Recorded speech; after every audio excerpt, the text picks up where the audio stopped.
Get Gutsy, episode number 126 with Racheal Cook on Uncomplicate Your Business.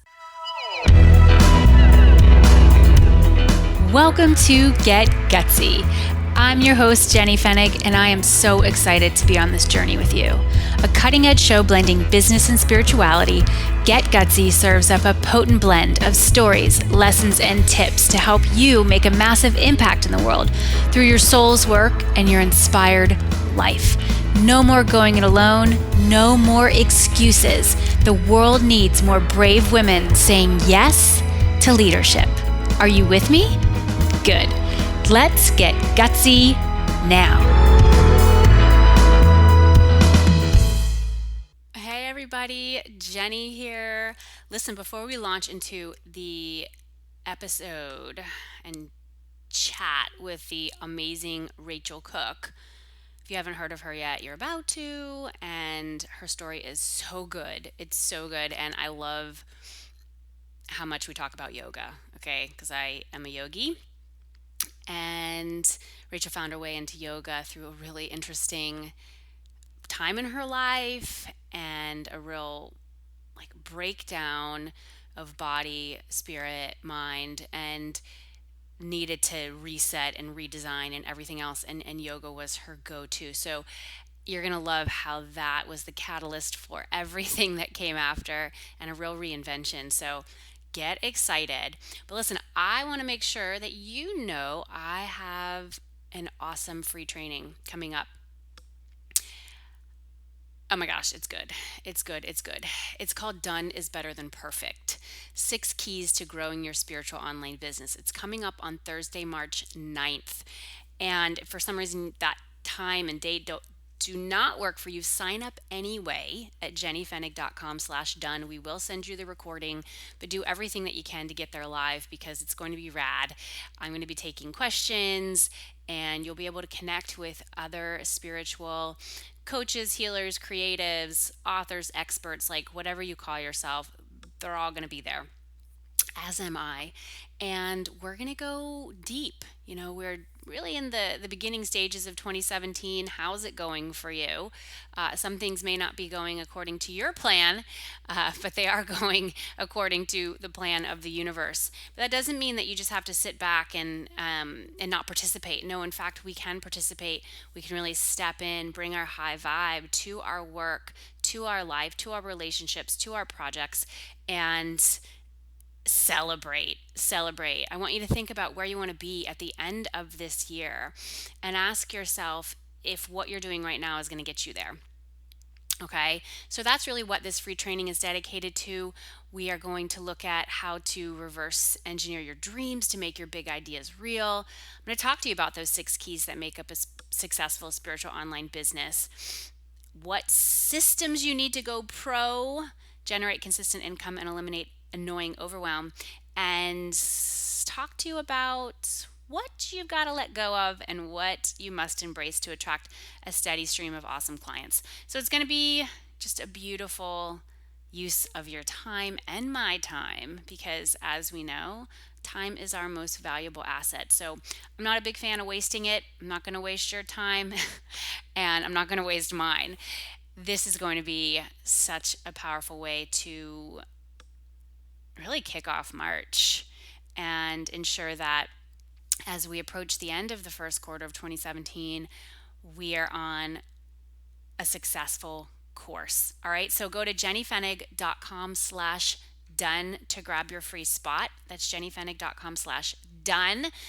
And I'm excited to see you there. All right, without further ado, let's rock and roll into this amazing conversation with Racheal Cook. The theme of this episode is Uncomplicate Your Business. Enjoy.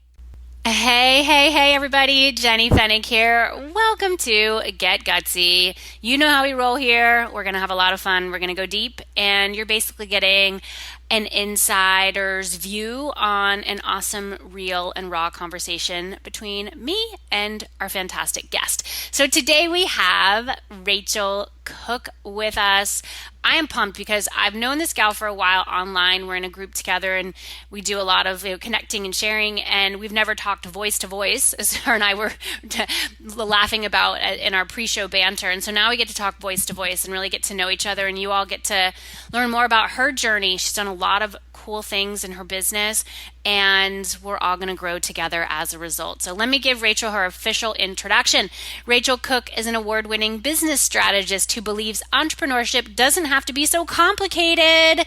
Yes, through her signature online mastermind, Sweet Spot Strategy, she helps women entrepreneurs simplify business and amplify results by designing a business around what works best for you. A sought-after speaker on entrepreneurship, marketing, and productivity, Racheal's work has been featured on the U.S. Chamber of Commerce, Entrepreneur on Fire, Female Entrepreneur Association, and Racheal, we just had Carrie Green's episode go live. I think 1 week before yours is going live. Yes, The Mogul Mom, Smart Passive Income, and more. She's also the author of the Amazon best-selling books, Fired Up and Focused, and Your Business Sweet Spot. Welcome to Get Gutsy, Racheal. Hey, Jenny. I'm so excited. Thanks for having me. Yeah. Oh my gosh. Okay. So where shall we begin? First off, where do you live? You live East Coast of the U.S., right? Am I yes. getting on that correct? I am in Richmond, Virginia. I'm somewhere southern, but kind of northern. Kind of smack dab in the middle, about 2 hours south of yourselves? Is that do you consider yourself north or south or neutral? Personally, I consider myself a southern girl, but that's because where I was raised outside of Richmond, I mean, it is like the old deep south, like right. plantation homes and a lot of historic southern stuff. Cool. Yeah, I get you. Yeah, Virginia's like, but I totally feel you on that. I've been to Virginia a number of times. I think once you go past DC, then you're in the north. Maybe. Isn't that funny? Once you hit what we call Nova, Northern Virginia, it's like you're not even in Virginia anymore. You're just in a big suburb of DC. Got it. So it's like Nova and the rest of Virginia. Got it. Okay, cool. I grew up in the South, so I also am a Southern girl, but like South, Florida and Georgia. So yeah, but Florida is interesting because it's definitely our southernmost state, on the East Coast, but the northern part of the state is very southern. It's like super southern. Where I grew up in the northern part of the state. But when you go to South Florida, it's like New York transplants are in South Florida. So that doesn't feel southern necessarily. It just feels like South Florida. It could be its own state. It could honestly be its own country. So I feel you on that. So have you always lived in that area? Have you moved elsewhere? Or this is like your spot? It's kind of funny because I grew up in Virginia, born and raised in the country in Virginia. Mm-hmm. And I went to school in North Carolina. And after I graduated, my husband and I spent about 6 months living in Brazil, which was just incredible. And we spent a month traveling abroad through Europe. And we ended up in Atlanta, actually. So I started my career after my MBA as a consultant for a company in Atlanta.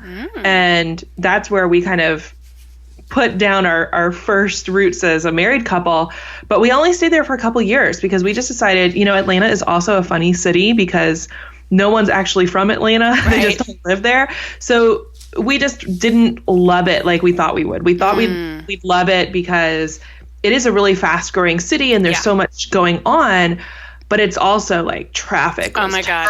Terrible. The worst. And it was so expensive to live there. Like we were in the Buckhead area, which if anybody knows Atlanta, like right around the corner from Phipps Plaza and Lenox Mall, like really expensive area in Atlanta.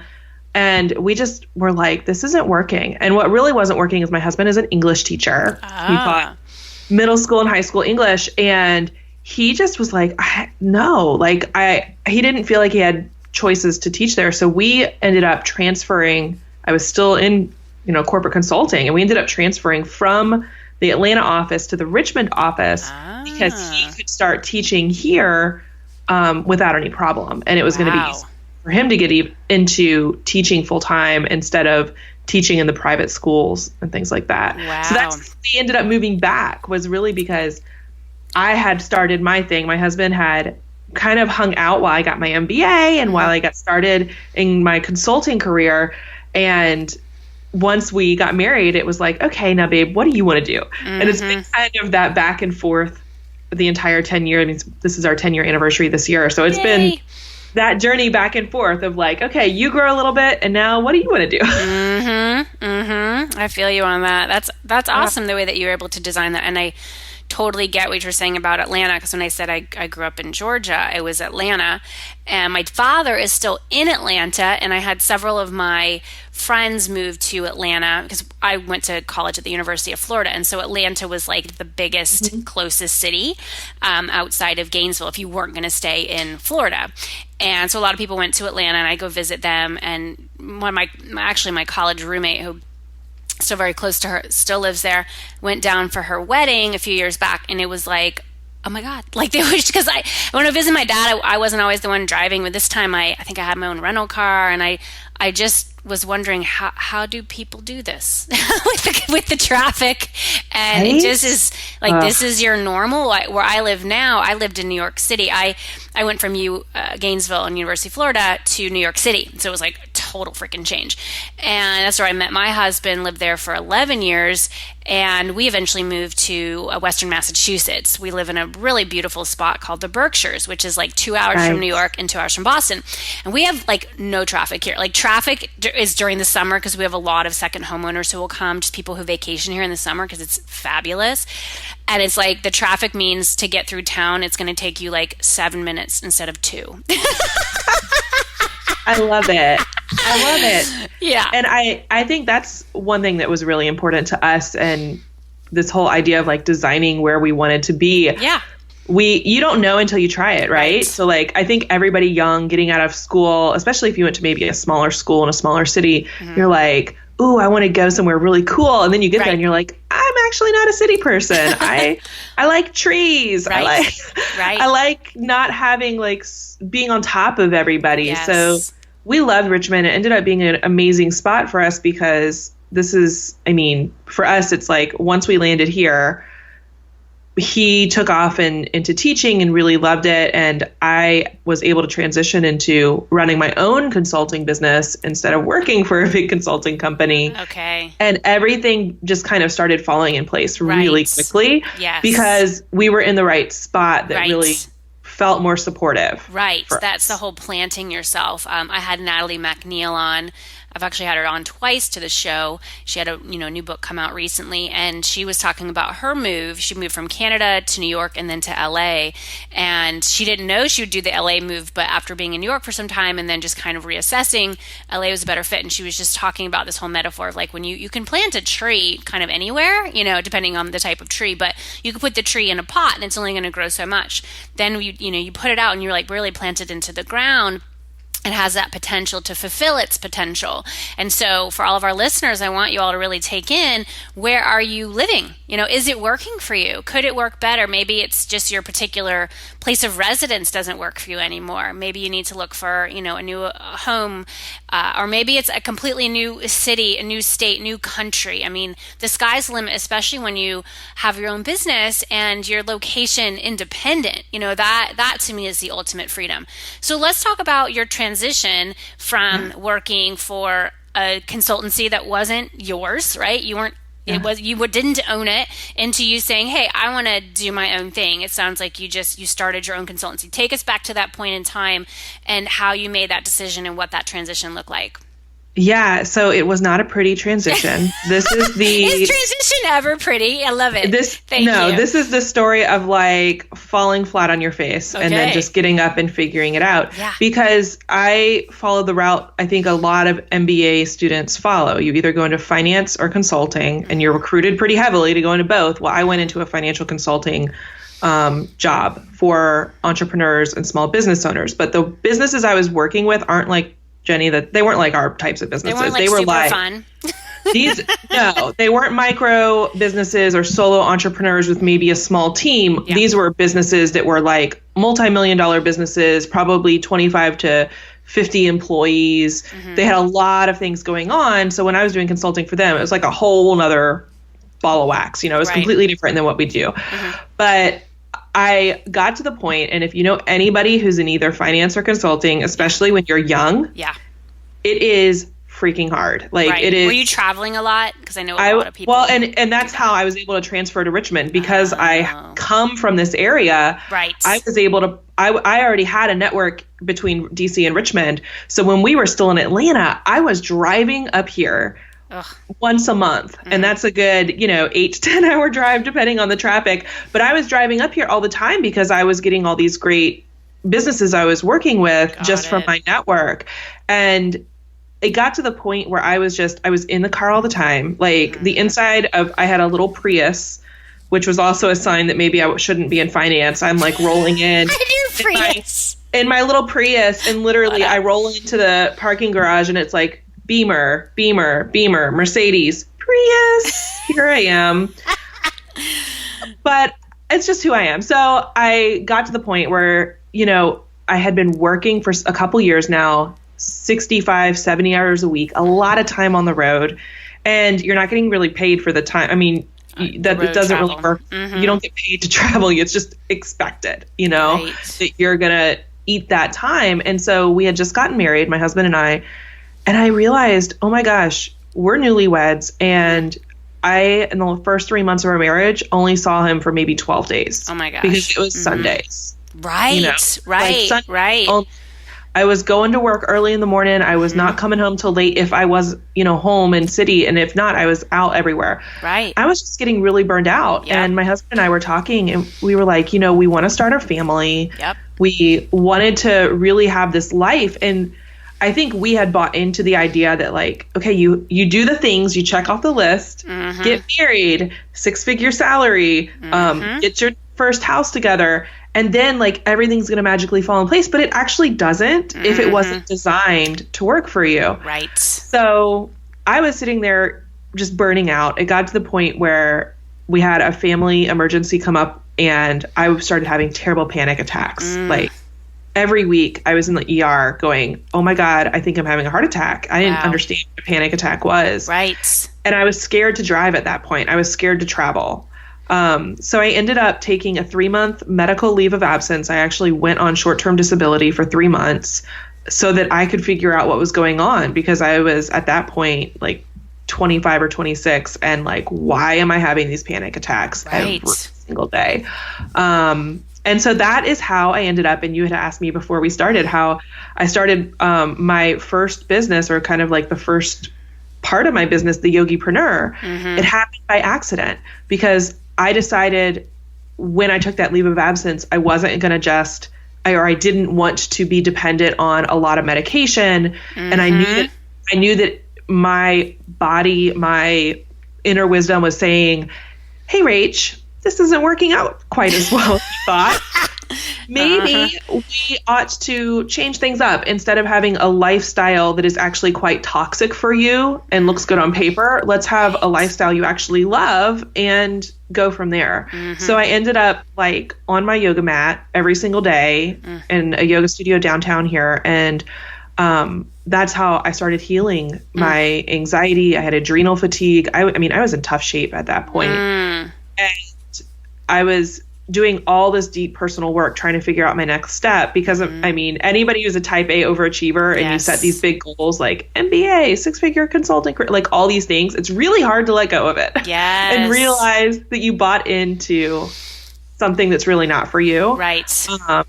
But I was literally showing up at the studio every day, and my teacher and I had gotten to be really close. And she said, hey, Rach, I know that you're really not sure that you want to go back when your medical leave is up, but I have a question. Do you think you could help me? Because my studio is kind of struggling and I'm not really sure what to do. I'm not sure if I'll be able to keep it open another 6 months. And at that point, like a little light bulb went off, and I was like, hold on, this is a small business. It's just her and, contract yoga teachers, but it was pretty much her 100%. And I was like, I bet I could help her. So I just kind of dug in and worked with her. And within a few months, we had gotten her business back, in the black. So she was actually making money. And then we got to the point where she could do what she really wanted to do, which was travel and train teachers. And she ended up traveling to Italy, and she traveled to Costa Rica, and she did all these amazing things. And she literally said, Rach, let's host a workshop, and you should call it How to Be a Yogipreneur. Mm-hmm. And that's how I got the name for that business. Wow. What was that workshop? It was literally like the most basic, like how to get your first clients, how to price yourself, how to be a professional, how to show up on time. Mm-hmm. Like things that, I mean, a lot of yoga teachers really struggled with, because it's almost ironic that when you have the freedom of running your own business, mm-hmm. forget how many constraints you actually need to do a good job. Right. So they just needed the framework and structure. And it was just like, okay, here's how to package yourself. Here's how to price yourself. Here's how to find your first few clients. And here's how to make sure you don't, work yourself to death. And that was the start. It was a few workshops. And then you suddenly did those locally? I did those locally. And then she started telling, of course, the yoga community. It's like everyone knows everybody somehow. Mm-hmm. Everybody has been to a training somewhere. Right. So she started, and this is when Facebook was just starting to take off with like Facebook groups and things like that. So she started telling some of her friends who were also running either yoga studios or, they were private yoga teachers or more private Pilates or Pilates studios, things like that. So she started telling her friends, and suddenly I was getting all these private clients just from referrals. And that was the first 2 years of my business, was referrals from my yoga teacher who just really was stuck because she wasn't sure how to run everything that goes into running a business. Wow. And so you had at that point resigned from the consulting job? Or no? Yes. Yeah. Mm-hmm. As soon as I saw that opportunity and like I went to my husband, and again, he's a 7th grade English teacher. English teachers in the US, come on, they're making like, I think he made like $36,000 a year. Right. So it was like not very much, but at that point we didn't have kids. And so I was like, babe, let's downsize. Like we moved from one townhouse to another. Mm-hmm. We sold a car. Mm-hmm. We got rid of like any extra bills, and we were lucky. I mean, we didn't have any debt. We worked our way through school. Our parents helped out for school. So we didn't have, student loans, and we didn't have any other debt hanging over us. Thank goodness. And because I had worked so much and not had a life.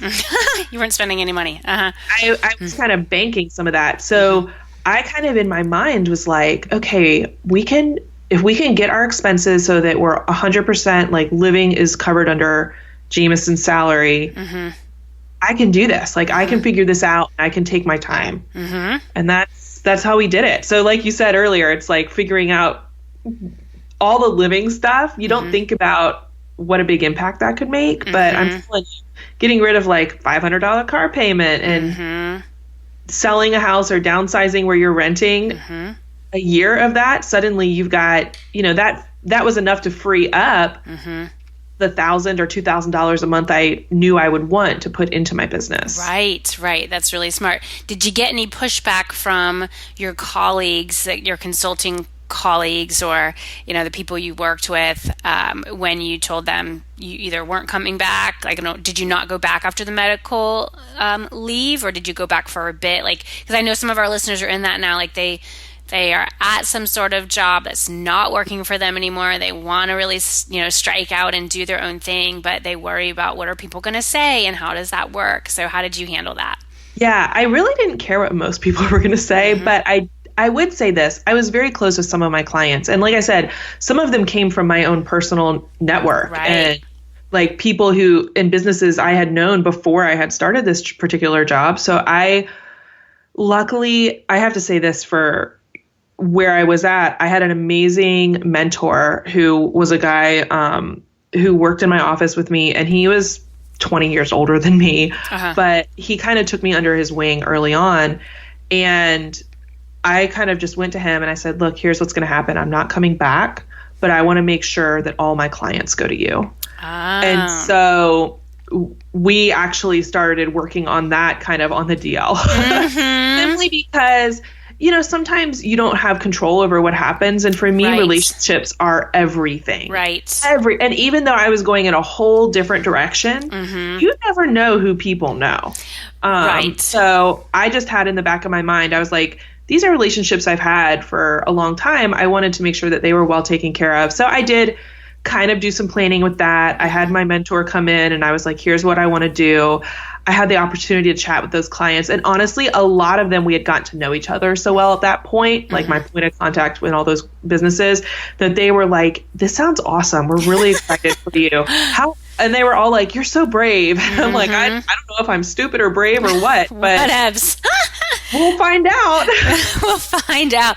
I love that. And it is important to have those mentors. And I think when, again, we're the type A's, we tend not to just like leave in a blaze of glory. Like we want to make sure that I know I did the same thing. I left my last corporate job. I wasn't in the same industry as you. I was a conference producer, but I had been there for several years. And my conferences, I was charged with creating these 3-day educational forums, essentially, and basically curating content, inviting speakers. I had budget to hire some big names to take the stage, and they became like my babies. So this is prior to me having babies. And so I felt such a connection and a responsibility to these events that they would continue on after I moved on from the company. And so when I knew that I was for sure leaving after I had talked about it for years, saying I was going to leave and then just never having the courage to do it. When I knew for sure, I was like, okay, this is a go. I had, one particular colleague that I was really close with. I knew that she was the right person to take over, some of those events. And I was like, I want you to have these, I'm about to do it. And so when this happens, like you make sure that you go have the conversation with our manager. And, because I didn't want those events to just go away, because I felt a responsibility to the people who came and had been involved in them for so many years, because I knew it was very impactful for their careers, because they were all, business events. So I get you on that. Okay. And so you started Yogipreneur. Your yoga, the studio owner was the one who like initially planted the seed for you. You saw it, you had the chance to work on her business. She was sending you all these leads. How many years did you run that business, and where are you now in your journey? So it's kind of funny because that was 9 years ago. So I started that, and I started, like I said, it was very referral based, very one-on-one based. Okay. Pretty soon after I started it, I got pregnant. Okay. So like middle of 2009, I found out I was pregnant with twins. Oh my! And right. And so I wasn't too far into it, but my business was pretty simple. It wasn't so complicated. So I mainly just focused on the one-on-one clients I had, extended everybody to be like 1-year clients instead of just 3 or 6 months, so that I could really depend on that. And I had my twins, got to spend an entire year with them, just kind of keeping that business running kind of on its own pretty simply. And then when the twins turned about 1, that's when I made this big transition into taking my business online from local people I had met through referrals to being more of a presence online. How did you do that? How did I do that? Mainly was first one-on-one. And I did have a website built, but I never really did anything with it for about 2 years. I'm lucky that I had a really smart designer who was like, hey, Rach, why don't you put up like a MailChimp form on your site? And so somehow over 2 years of me doing nothing, I ended up with a list. Nice. And it never occurred to me that I really needed that, because coming from my old school world, it wasn't really about a list. It was more like your personal network relationship, because the contracts were so big and the projects were so lengthy. Yeah, exactly. So it wasn't like a list of prospects. It was more like your database and your relationships. And so I was lucky in that regard that there was this little list building for those 2 years while I was pregnant, and then first year with babies. So when I went online, the first thing I did was I started talking to my list, and I started focusing on building my list. But I also started, again, reaching out to everybody I had talked to at that point. And at that point, I'd either worked with one-on-one or had, people in workshops. I'd had over 100 yoga business owners work with me in some capacity. So I just reached out to all of them, and I was like, referrals. Send me your referrals, because I was like, I'm going to fill up my one-on-one practice again for a long time period. And then I'm going to start focusing on building my first online training program. At that point, it was like, oh, look at GoToWebinar. This isn't too hard. I can figure this out. I was like, if I can teach a class, in person, I can definitely teach a class on a webinar. So for me, it seemed really easy to make that transition, because I'd already, when I was in my MBA program, I was teaching students there and teaching, a semester's long program. So I was like, I can do this. Yep. So that was it. It was just one-on-one, getting my signature program, which became Sweet Spot Strategy, up and running. And what started happening was, one, I was in a really good niche. In 2010, 2011, there were literally 5 people that you could find online talking to yoga businesses. It's a lot more now, a whole lot more now. But then there were 5. Wow. And we all knew each other. Was it a friendly crew, or was there a sense of competition? Yeah. No, totally friendly, because there was more than enough to go around, and Got everybody it. was focusing on kind of like a different way of doing it. Right. So it was great to start in a small niche where there's really not a lot of people being served, but a lot of demand, because that industry is growing a lot. And if you followed the yoga industry over the last 10 years, like, it's just been exponential growth. Yeah. So it was a huge opportunity, and it was a lot of like magical timing here. Like, I couldn't have planned it better. But I mean, there is something there for divine timing. If it's meant to be, it'll work out. So from there, I just kept focused on growing my list, focused on speaking in front of a lot of audiences. And that's how I ended up speaking. I spoke with Yoga Alliance a lot for their events. I spoke a lot with, holistic entrepreneur summits, and like the telesummits were big right around that time. I probably did like 20 different telesummits. And again, there just weren't that many people talking about business. So I was able to grow my list pretty quickly, which then allowed me to kind of keep growing. But what started happening, and you've probably seen this too, is yoga teachers are kind of funny, because I find that a lot of yoga teachers are also like yoga plus holistic health coach, yoga plus life coaching, yoga plus essential oils, yoga plus personal training. Like, it's a lot of I'm this and this. Yes.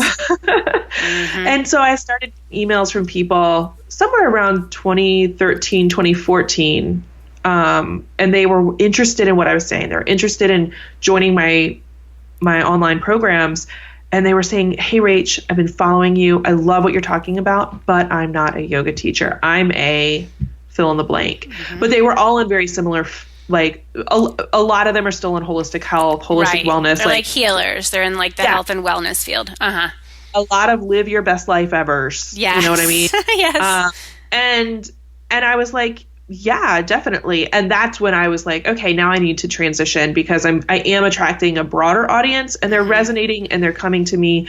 I think it's time to move on to rachealcook.com. So that's what I did. I started transitioning to rachealcook.com, because I realized I really just want to work with women entrepreneurs who love serving people and are consumer focused, like the live your best life ever focused. And they're really making a difference. Nothing makes me happier when I hear from my clients who are just doing awesome things that are so needed. Like when I hear from my clients who are doulas and birth education instructors, and they're like, I love what I'm doing. I've got a fully booked, one-on-one doula practice, and I'm getting all these opportunities to speak as an educator. Or I hear from, people who are just doing this really cool stuff. I'm talking on nutrition, and I'm helping people to break free from that whole diet mentality and learn how to really take care of themselves. Just like, this is awesome. Yeah. This is what I'm going to do. And what's kind of been funny is I think you do attract, at least in my experience, I attract people who I'm like their perfect client.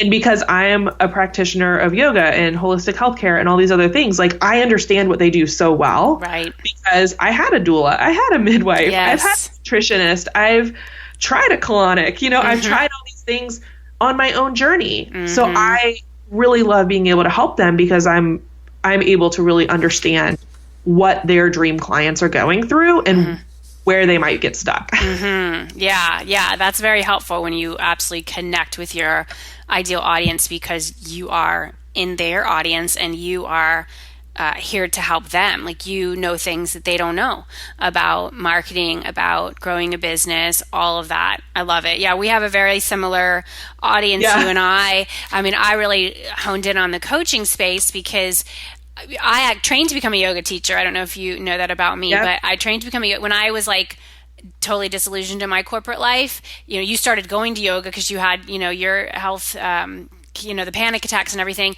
And I basically just said, there's something about all this yoga that I've been doing because I actually feel better when I do it versus feeling like I want to make unhealthy choices, which I had made a lot of those in my life, overworking, just drinking, all these things.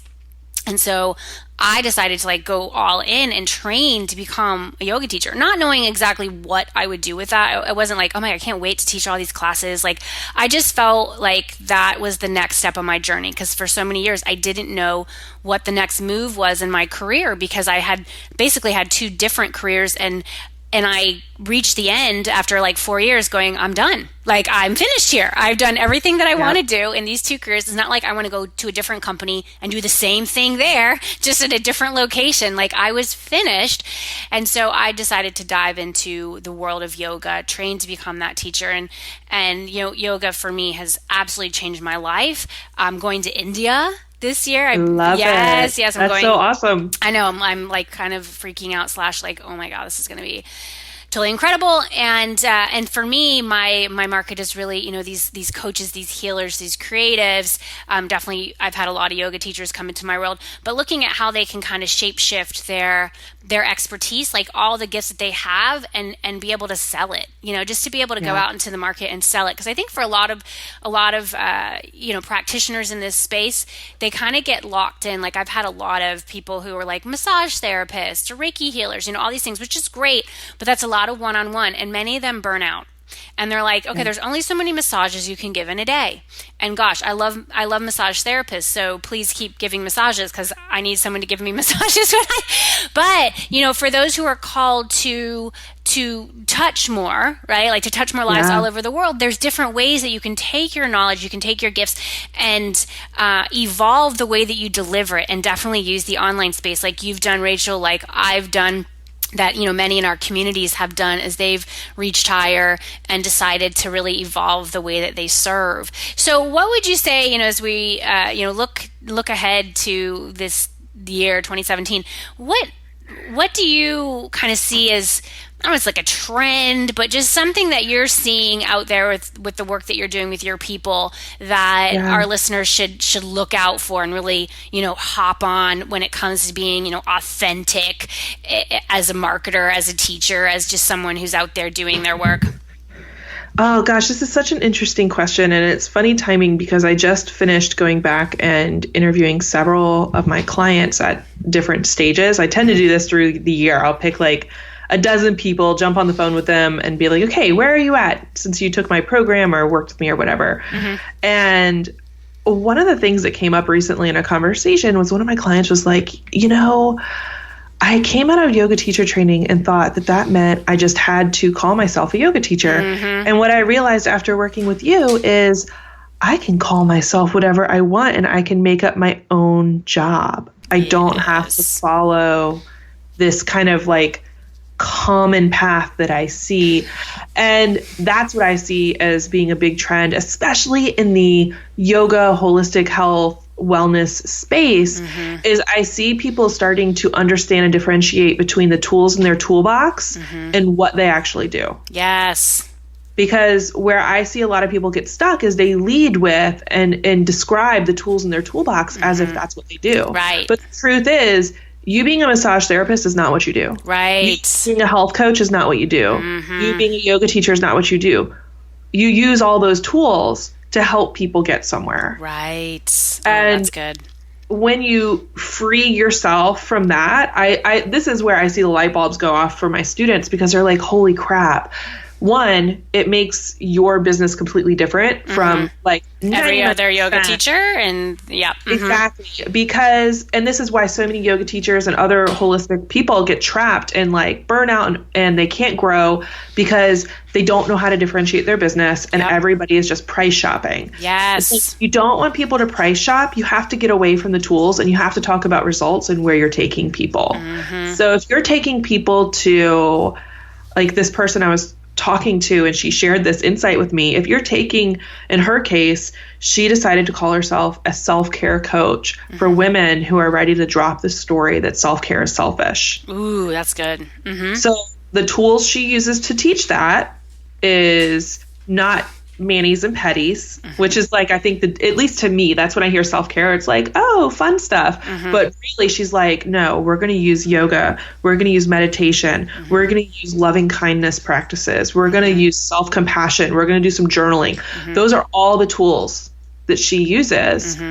And now she's able to just be on a whole different level of what she's offering to people and able to get real results for people, because it's not just about how many sessions are you selling me. Right. We're getting to this destination together. Yes, yes. Ooh, I love that. I want all of my coaching students to take that in. I have a coach training school. It's called Get Gutsy Coach Training School. And so we are in the midst of our class right now, our winter class, if you will. And so I know all my students are listening and I want them to take that in. It's not just about the number of sessions. I tell them it's the magic is what happens actually in between the sessions. The number of sessions is a detail. It's important to know what that detail is so you have those parameters, but it is not what people are in fact buying. They are buying the results. Love that. That's really wonderful insight, Racheal. Okay, girl, I could talk to you all day. However, we do have an end to the podcast that's coming up very soon. Before I ask your finale question, I know our listeners are going to want to go find you. Where would you like to lead them so they can find out more about you and stay in touch? Yeah, the best place to come find me is at rachealcook.com. And if you are a podcast listener, I have a podcast called Uncomplicate Your Business. So you can find all of our recent episodes on rachealcook.com. You can head over to iTunes and just search Uncomplicate Your Business. And that's really my secret sauce, is all about simplifying things so that people can get better results without working harder. Oh, I love that. Uncomplicate Your Business. That's such a great podcast. Oh my gosh, love that. And spell your name so they know where to go for the URL. Yes, Racheal, Racheal, Cook, COOK.com, and that's where you find me. Great. We'll have all that in our show notes page, y'all. JennyFennig.com. Just type in Racheal in the search bar and you will find this episode. Okay. Well, you are one gutsy woman. I want to know the answer to our finale question. Racheal, what is the gutsiest move you've ever made, and how does it inspire your life and work today? Oh, I've been thinking about this because I knew you were going to ask this question, but I have to say the gutsiest move I've made to date would be when my husband quit his job 2 years ago to come be full-time stay-at-home dad and Racheal Wrangler. Because for me, it was very much, it's so funny. It wasn't about the money at that point because I had made so much more than he could make as an English teacher. But it was something about like cutting that last cord of like the traditional security blanket, you know what I mean? Yes. And it was cutting that final cord and then feeling like, okay, wow, we've really done it. It took us at that point, 8 years of marriage, but we're 100% doing our life the way that we had wanted to do it and living it the way we wanted. So being able to be with our kids, being able to travel and see family, and being able to run this business around our life instead of our work and our business running our life. Yes. Oh my gosh, that is so profound. That is a gutsy move, and one that I I feel deeply in my body. My husband and I both work from home. And although he is employed by a company, it's a very interesting arrangement in that he works from home. Like he never has to go into the physical location of this place, and his schedule is like very non-traditional, I'll just say. And so we have a lot of time with our kids. And a few months back, we actually decided, it just needed to happen, that we're now homeschooling my oldest son. And it's been an amazing evolution, but one that I feel like when you talk about just like that coming to this place of we're doing it our way, like it wasn't something I planned to do. It just presented itself, and after a few months of resisting and being like, no, saying, oh wait, no, this is absolutely the next move for us. And what happens when you surrender into that is magic. You just see how much of the world is living in this old paradigm, this old system that for many it may work. But if it doesn't work for you, and talking to all you listeners right now, if the system that you're working in right now is not working for you, just know there are other systems out there. You can break free of that, and it is such a liberating feeling. So, oh my gosh, that's fantastic. So it's been 2 years. Your husband so he's like the main Rachel Wrangler, as you said, and really there with your children. How old are your kids now? Yeah, my twins just turned 7, and my little guy is about to turn 4. Okay, so you've got 3. So you've got 7 and 4, and I've got my oldest is 8, just turned 8. I've got my 5 3/4-year-old boy, and then my daughter who's 2 3/4. Wow. Yeah. And so it's awesome. Like you said, it gives us a freedom we wouldn't have otherwise. And we're also considering things like things we couldn't do if we hadn't kind of designed our life. Like, do we want to, I remember seeing something, and I think it was actually shared around the group that we were in, where there was like this video that this family posted, and they were looking for a nanny to travel the world with them. Yes. And I was like, life goal right there. How do we do that, babe? Totally. I saw that video. I was like, ooh, like the wheels are spinning. Actually, one of my girlfriends I've known since college, she had inspired me way before I even realized that she was inspiring me, because she has 4 kids. She homeschools them all. Her husband has been in the military for many, many years. So they moved around a lot. She didn't want to be taking them in and out of different schools. So she homeschooled, and she's a great photographer. So I'd always look at her pictures on Instagram like, that looks pretty cool, like what they're doing. And so now I'm like finding myself in this homeschooling realm, which still blows my mind, but I'm having a freaking blast.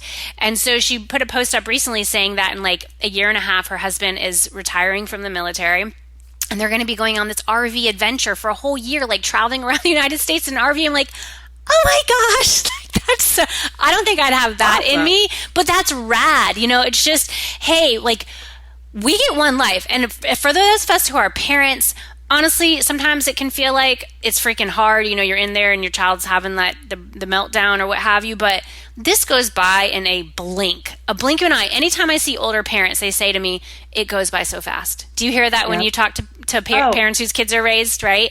All the time. And that's one reason why I'm like, yes, we can do this and be with our kids now.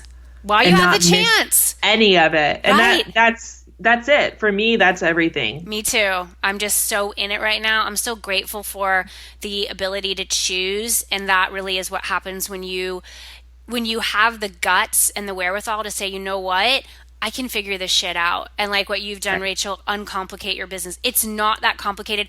It can be, right? Like, it can get overly complex. I've fallen into those traps before where I'm feeling the need to try to like keep up with all these like, super complex, crazy schemes. And I'm like, I come back to this place of, you know what? I don't want to do it that way. That does not feel right to me. And so for everybody, like, the online marketing space does not have to be like 8,000 step funnels into this, into that versus just keep it simple and do it in a way that allows you to live the kind of life that you want to live.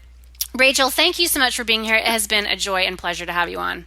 Thanks for having me. This was just so much fun. Yeah, for sure. And all y'all listening out there in the galaxy, you're amazing. Keep coming back for more. This is Jenny Fennig sending you so much love, light, and faith as you get gutsy. I will see you next time. Hey, this is John Lee Dumas of EO Fire, and you're listening to Get Gutsy with Jenny Fennig. Gutsy leaders unite and ignite. Hey there, beautiful.